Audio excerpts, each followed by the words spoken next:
पुण्यामध्ये येऊन सगळे मित्र भेटल्यानंतर आम्ही रोडवर चहा पिण्यासाठी एक राऊंड मारला। दुसऱ्या दिवशी उठल्यानंतर पोटाला नाश्ता रूपी नैवेद्य दाखवण्यासाठी आम्ही एका हॉटेलला गेलो। नाश्ता झाल्यानंतर मी, तुषार भाऊ आणि हनुमान दादा कुठेतरी फिरायला जाण्याच्या निमित्ताने तिथून निघालो। काही अंतरावर आल्यानंतर आम्ही चर्चासत्र करून लोणावळा जाण्याचे ठरवले।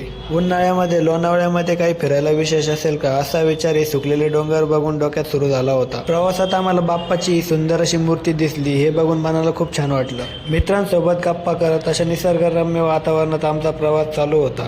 लोणावळ्यामध्ये गेल्यानंतर आम्ही नारायणी धाम या तीर्थस्थानी गेलो।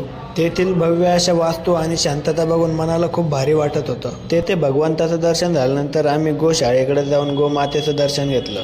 तेथे मंदिराचे छायाचित्रण करत आम्ही तेथून बाहेर निघालो। परतीच्या प्रवासात एका निवांत झाडाच्या सावलीत आम्ही थांबायचं ठरवलं होतं। तेथे काही वेळ घालवला आणि तेथून परत आम्ही पुण्याच्या दिशेने प्रवासाला सुरुवात केली। पुणेमध्ये पोहोचताच